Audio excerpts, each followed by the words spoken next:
บทสิ่งเก่านี่เป็นสิ่งที่สำคัญหลายสำคัญแห้งย่ำสำคัญเนาะฟิสิกส์คณิตศาสตร์เคมีข่อยจัดเต็มข่อยได้แต่ภาษาอังกฤษกับภาษาญี่ปุ่นข่อยบ่เฮียนใช่ไหมนะส่วนตัวแล้วเด้อสิสารภาพอยู่คลิปนี้ซะ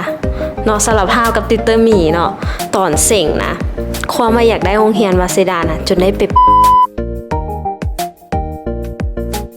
สบายดียินดีต้อนรับสู่รายการ Mission to Japan by Manabi มื้อนี้พบกับติวเตอร์ลินดาเด้อและติวเตอร์หมีก่อนอื่นติวเตอร์ลินดาแนะนำตัวให้ทุกคนฟังนำกันแน่ว่าติวเตอร์ลินดาเป็นไทยได้สบายดีชื่อติวเตอร์ลินดาเด้อตอนนี้กำลังสอนภาษาญี่ปุ่นอยู่นี่เลยของเรียนภาษาญี่ปุ่นมานาบีเนาะซึ่งว่าติวเตอร์ลินดาเองก็เคยได้รับทุนรัฐบาลญี่ปุ่นหรือว่าทุนเม็กซ์เนาะระดับปริญญาโทปี2021แล้วก็ได้ไปศึกษาปริญญาโทอยู่ที่ประเทศญี่ปุ่นที่มหาวิทยาลัยเมไกสายจบสายภาษาญี่ปุ่นเนาะเป็นคือการศึกษาภาษาญี่ปุ่นโดยกะยินดีที่ได้ฮู้จักคนที่กำลังติดตามและคนที่ติดตามมาใหม่กะよろしくお願いしますขอบใจติวเตอร์ลินดาภาษาติวเตอร์หมีเลยภาษาญี่ปุ่นจัดเต็มเป็นอาจารย์สอนภาษาญี่ปุ่นจากบัดนี้ต่อมาติวเตอร์หมีน้องติวเตอร์หมีกะเคยได้รับทุนรัฐบาลญี่ปุ่นในปี2017ไปเรียนระดับปริญญาตรีอยู่ที่มหาวิทยาลัยเกียวโตในสายการศึกษาเนาะหรือว่าชื่อเต็มภาษาอังกฤษแม่น comparative education เนาะแล้วหลังจากกลับมาประเทศลาวกับมาเฮ็ดเวียกสวยลินดาอยู่ที่มันแล้วก็มีผลงานแปลปึมออกมาเนาะเล่มนึงแปลจากภาษาญี่ปุ่นเนาะเป็นนิยายชื่อว่ามนุษย์คมบิดีเนาะใครสนใจก็ไปซอกซื้อมาอ่านได้มื้อนี้ทางติวเตอร์ลินดาแล้วก็ติวเตอร์หมีจะมาแนะนำเคล็ดลับการเสี่งทุนเม็กซ์เนาะซึ่งว่าน้องๆกันน่าจะฮู้ดีทุนเม็กซ์เนาะก็เป็นทุนรัฐบาลญี่ปุ่นหั่นซึ่งว่าจะมีทั้งระดับสั้นสูงจนไปถึงระดับปริญญาเอกเลยระดับชั้นสูงปริญญาตรีปริญญาโทปริญญาเอกเนาะแล้วมื้อนี้พวกเราจะมาเว้าให้ฟังว่าเฮ็ดจังใดจึงเสี่งให้ผ่านเนาะเพราะว่าน่าจะเป็นสิ่งที่ทุกคนอยากรู้ที่สุดแล้วพวกเราก็จะเอาประสบการณ์ของพวกเราทั้งสองคนที่เสี่งผ่านมาเล่าให้น้องๆฟังเนาะละสำหรับทุนเม็กซ์เนาะหรือว่าทุนของรัฐบาลญี่ปุ่นนั่นแหละเพิ่นแบ่งออกเป็น2ประเภทหลักๆคือ1แบบสมัครกับมหาวิทยาลัยโดยตรง2แบบสมัครกับสถานทูตเนาะซึ่งมื้อนี้เขาจะมาเว้าให้ฟังในแบบสมัครกับสถานทูตแล้วเพิ่นแบ่งระดับเนาะเว้าให้ฟังง่ายๆแบ่งเป็น2กลุ่มซะคือกลุ่มปริญญาตรีชั้นสูงทั่วไปชั้นสูงเทคโนโลยีเนาะแล้วก็อีกกลุ่มนึงเป็นกลุ่มเรียกว่าระดับ research ปริญญาโทปริญญาเอกประมาณนี้แม่นแล้วทุนเม็กซ์เพิ่นให้อย่างแน่เนาะแน่นอนคำว่าทุนการศึกษาเพิ่นจ่ายค่าเฮียนให้เฮาตลอดเวลาของการรับทุนเนาะ 100% โดยที่ว่าเฮาบ่ต้องจกเงินตัวเองจ่ายเนาะสำหรับค่าเฮียนแล้วก็นอกจากนั้นเพิ่นยังให้เงินเดือนของเฮาแต่ละเดือนเนาะเงินเบี้ยเลี้ยงคันว่าเข้าใจง่ายๆก็คือเป็นเงินเบี้ยเลี้ยงเฮาใช้ส่งเฮาใช้ชีวิตอยู่ญี่ปุ่นนั่นแหละเพิ่นก็จะให้มีเงินตัวนี้นำแม่นให้ทุกเดือนเลยเนาะตลอดระยะเวลารับทุนซึ่งเฮาสามารถเอาเงินตัวนี้ไปบริหารเองเนาะไปจ่ายค่ากินค่าอยู่ค่าที่พักเองต่างๆแล้วเพิ่นก็จะจ่ายค่าปิโยนให้เนาะในตอนที่เฮาได้ทุนแล้วเฮาจะบินไปประเทศญี่ปุ่นเพิ่นก็จ่ายให้แล้วสมมุติเรียนจบแล้วเฮาอยากกลับมาลาวเพิ่นก็จ่ายค่าปิโยนให้เนาะนอกจากนั้นเพิ่นก็จะยกเว้นค่าคอวีซ่าเนาะซึ่งระยะเวลาการรับทุนก็ขึ้นกับสายที่เฮาเรียนขึ้นกับระดับที่เฮาเรียนเนาะปริญญาตรีชั้นสูงหรือว่าปริญญาโทปริญญาเอกจำนวนปีก็จะแตกต่างกันไปเนาะถ้าอยากรู้ละเอียดก็ต้องไปเบิ่งในเว็บไซต์สถานทูตซะเนาะติดตามแน่นอนเพราะว่าเพิ่นมีเอิ้นว่าจังได๋มื้อปิดเปิดรับเนาะมีช่วงปิดเปิดรับฉะนั้นการเตรียมตัวเอกสารอีหยังก็จะได้ใช้เวลาแน่แล้วก็อยากให้น้องๆแหละติดตามทางเพจสถานทูตลาวญี่ปุ่นสถานทูตญี่ปุ่นอยู่ลาวแล้วต่อไปเนาะเราเรื่องขั้นตอนแบบสั้นๆเลยเนาะก็คือสำหรับก่อนทำอิฐเนาะปริญญาตรีชั้นสูงทั่วไปกับชั้นสูงเทคโนโลยีขั้นตอนก็คือ1แม่นพวกน้องจะต้องเฮ็ดเขียนแบบฟอร์มส่งไปให้สถานทูตตรวจสอบเนาะ2ถ้าฟอร์มผ่านเข้าสอบเซ็งเนาะและ3ถ้าสอบเซ็งผ่านไปสัมภาษณ์น้องและทาสัมภาษณ์ผ่านน้องจะมีสิทธิ์เพิ่นจะส่งซื้อน้องไปให้กระทรวงศึกษาธิการอยู่ญี่ปุ่นคัดเลือกเป็นเทื่อสุดท้ายเนาะแล้วสำหรับวีซ่าสอบเซ็งก็มีแตกต่างกันไปแล้วแต่สาขาที่น้องสิเรียนนำเนาะสำหรับวีซ่าสอบเซ็งเนาะของปริญญาตรีนี่ก็จะแบ่งอีกเนาะว่ามีสายวิทยาศาสตร์สังคมมีวิทยาศาสตร์ธรรมศาสตร์เนาะซึ่งสายสังคมก็อาจจะได้เซ็งภาษาอังกฤษภาษาญี่ปุ่นแล้วก็คณิตศาสตร์เนาะส่วนสายธรรมศาสตร์ก็จะได้เซ็งภาษาอังกฤษญี่ปุ่นคณิตศาสตร์ ฟิสิกส์เคมีหรือว่าชีวะเนาะแล้วแต่ว่าเขาจะเลือกเรียนสายใดซึ่งของสันสูงทั่วไปกับสันสูงเทคโนโลยีกับวีซ่ากับคล้ายๆกันเนาะแต่ว่าจำนวนวีซ่าเซ็ง3วีซ่าบอกหรือ4วีซ่าหรือ5วีซ่ากับน้องๆเขาไปเบิ่งในเว็บไซต์สถานทูตเนาะว่าอยากเรียนวีซ่าว่าอยากเรียนสาขาตัวใดแล้วก็เขาจะรู้ว่าต้องเซ็งวีซ่าใดแน่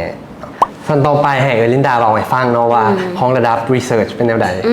ระดับรีเสิร์ชก็จะมีพวกปริญญาโทปริญญาเอกแหละเนาะที่ว่ารวมอยู่ในหั่นครับอีทเพิ่นก็จะคัดฟอร์มก่อนเนาะโดยอิงตาม study plan เฮาหั่นแหละว่า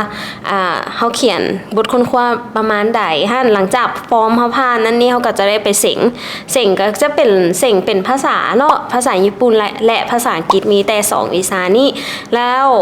ผ่านสิ่งเขียนปุ๊บก็จะได้ไปสัมภาษณ์ตัวบทสัมภาษณ์นี่แหละก็ค่อนข้างได้เกี่ยมหลายเติบหนึ่งเพราะว่าเพิ่นจะถามเกี่ยวกับบทค้นคว้า study plan ที่เขาเกี่ยมไปหั่นหลังจากสัมภาษณ์แล้วถึงสัมภาษณ์ผ่านเนาะเขาก็ต้องมีอีกขั้นตอนหนึ่งเนาะออกมาก็คือให้เขาซอกโรงเรียนเนาะซอกโรงเรียนด้วยตัวเองให้เพิ่นเฮ็ดจดหมายตอบรับมาให้เฮาประมาณนี้คันเฮามีโรงเรียนรับแล้วก็ยังสิผ่านหรือบ่ก็ต้องได้ส่งไปหาไปหารัฐบาลเพิ่นอยู่พุ่นตืมอีกจึงออกเป็นผลไฟนอลเนาะค่อนข้างแบบมีแบบระยะเวลาได้ติดตามตลอดตัวผลเสียงทุนเฮานี่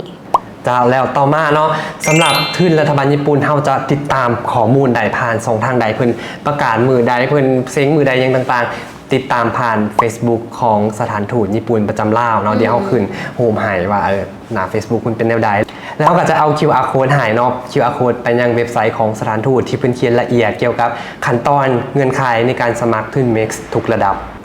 ต่อไปเนาะจะเล่าให้ฟังว่าสิ่งที่ควรรู้ก่อนจะเซ็งทุน MEXแม่นยังเนาะเริ่มจากลินดาก่อนบอระดับปริญญาโทปริญญาเอก research student เนาะควรเห็นอย่างแน่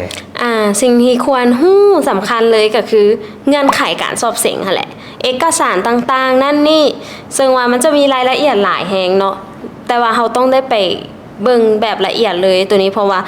ทางปริญญาเอกปริญญาโทนี่เพิ่นจะได้คัดฟอร์มฉะนั้นเราต้องฮู้เงื่อนไขการสอบสิ่งดีๆและ2ก็คือ study plan แหละเราต้องฮู้ว่าเราจะไปค้นคว้าหัวข้อหยังแบบมันต้องชัดเจนบ่แม่นฮู้แต่ว่า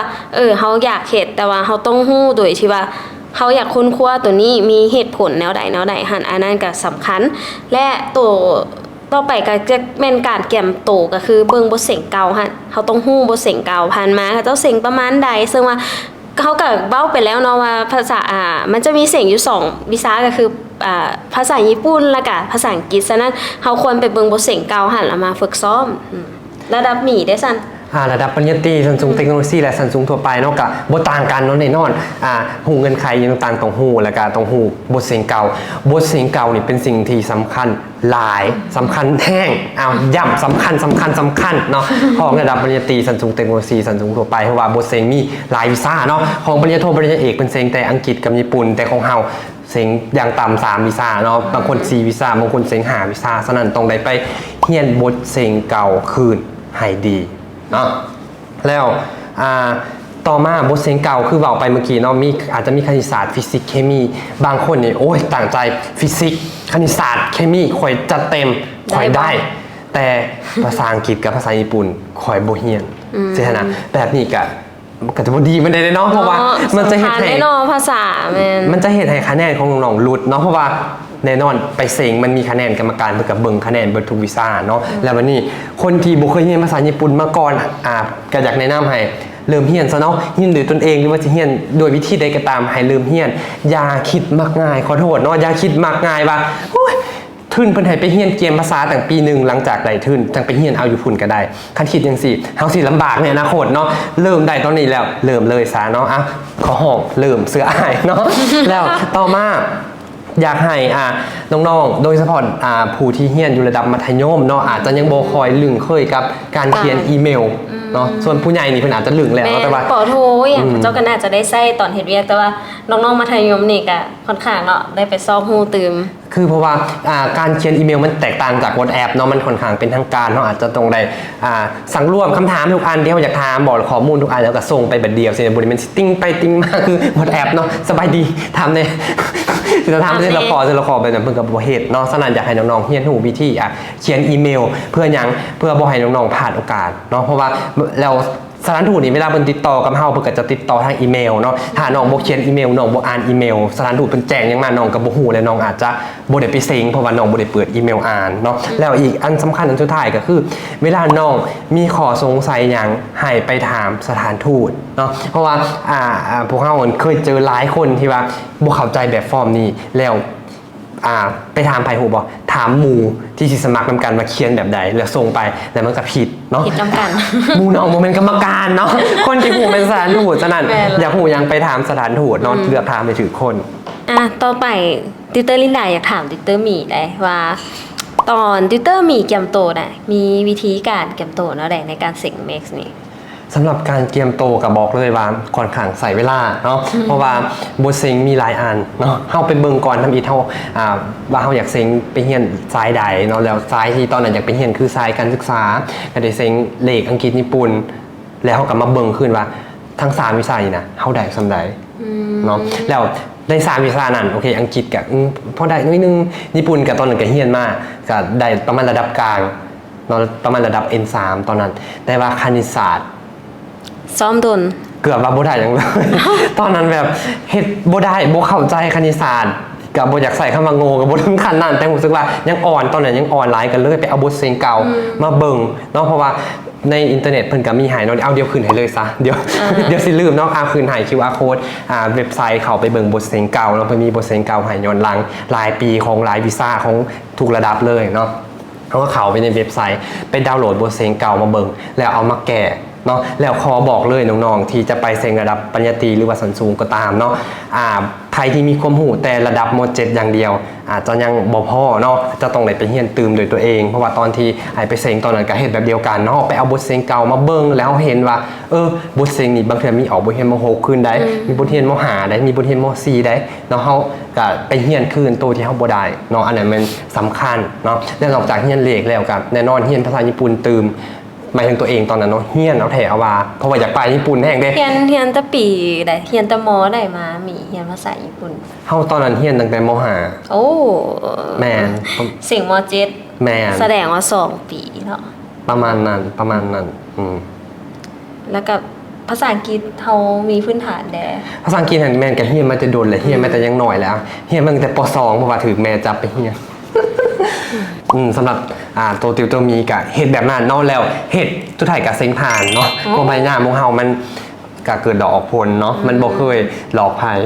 บ่เคยหักหลังภัยเนาะต่อไปถามติวเตอร์ลินดาดีกว่าว่าตอนเซ็งขึ้นเม็กซ์ปริญญาโทตอนนั้นเกียมโตแนวใดเกียมโตแล้วได้ยอมรับว่าตัวเองน่ะเป็นคนแบบคิดมาตลอดตั้งแต่ตอนเข้า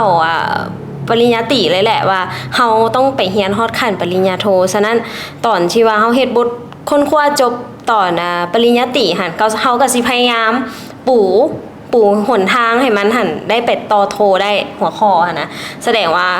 สำหรับติวเตอร์ลินดาแล้วจะเป็นเน้นที่ study plan แล้วก็ story ของเฮาเนาะว่าเฮาอยากไปค้นคว้าหัวข้อนี้เพื่อหยังแล้วก็จะเน้นนักการเขียน study plan หั่นในการเกี่ยมโตตัวนี้เพื่อเฮาผ่านการคัดมาแล้วปุ๊บการเซ็งพาร์ทเขียนย่อมฮาว่าเฮาน่ะไปต่อสายภาษาญี่ปุ่นมันก็ค่อนข้างง่ายแหละสำหรับเฮาเพราะว่าในการเซ็งภาษาญี่ปุ่นมันก็จะเริ่มจากระดับที่ง่ายขึ้นไปหายากฉะนั้นในพาร์ทภาษาญี่ปุ่นเฮาจะเฮ็ดได้หลายแต่ในระดับภาษาอังกฤษนี่ค่อนข้างว่าสิว่าคมฮู้น้อยแฮงเนาะภาษาอังกฤษเพราะว่าจังได๋เขาเจ้าจะถามเกี่ยวกับคำศัพท์เฉพาะทางน่ะหลายฉะนั้นแบบเฮาก็จะได้เฮ็ดถึงว่าเฮาจะสิ่งบ่ได้ก็ตามเฮาก็พยายามได้น้อยก็เฮ็ดตามน้อยให้มันมีคะแนนหั่นฉะนั้นเฮาก็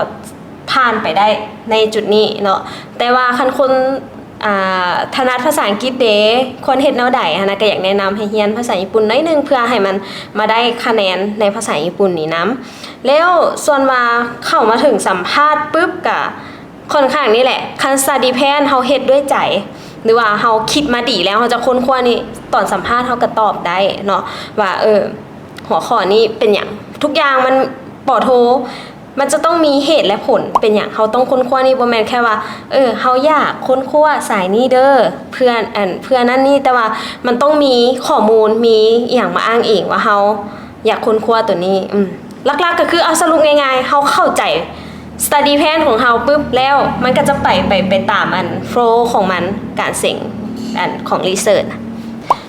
กับอยากมีแนวอยากเว้าตื่มอีกวันหนึ่งเนาะเป็นแบบอยากเว้าหลายแหละแต่ว่าเขาจำกัดเนาะนาทีคลิปก็คือการเลือกหัวข้อค้นคว้านี่แหละมันก็จะเป็น question mark อยู่ในหัวของระดับปริญญาโทตลอดว่าเฮาไปอยากไปค้นคว้าอย่างฉะนั้นก็อยากแนะนำก็คือเฮาควรศึกษาประเทศญี่ปุ่นดีๆเนาะว่าเพิ่นน่ะส่วนหลายเพิ่นถนัดไปทางด้านใดเฮาก็อะแดปกับประเทศเฮาหั่นน่ะได้หรือบ่ว่าถึงหัวข้อที่มันมีความเป็นไปได้หั่นก็อยากให้ทุกคนคิดหลายๆแหละเรื่องหัวข้อไป study plan บ่แม่นเขียนแบบทรงๆหรือว่าเขียนแบบเฮาบ่ได้คิดหั่นน่ะเพราะว่ามันอาจจะไปเป็นปัญหาตอนเฮาไปญี่ปุ่นพุ่นเนาะตัวนี้ก็อยากให้ฝากให้ทุกคนที่ว่าจะเสงโทหรือว่าเอกดีๆเนาะว่าหัวข้อที่เขาจะไปค้นคว้าน่ะเป็นไปได้บ่แล้วอาจารย์ญี่ปุ่นน่ะเพิ่นจะถนัดหัวข้อนี้ของเขาบ่หั่นน่ะอยากให้คิดหลายๆอีหลีตัวนี้สำคัญแฮงโอเคเนาะนั่นแม่นของระดับปริญญาโทปริญญาเอกส่วนปริญญาตรีสันสูงเทคโนโลยีสันสูงทั่วไปก็บ่ต่างกันเนาะก็อยากให้น้องๆไปคิดคืนเนาะของเฮาโอเคเฮา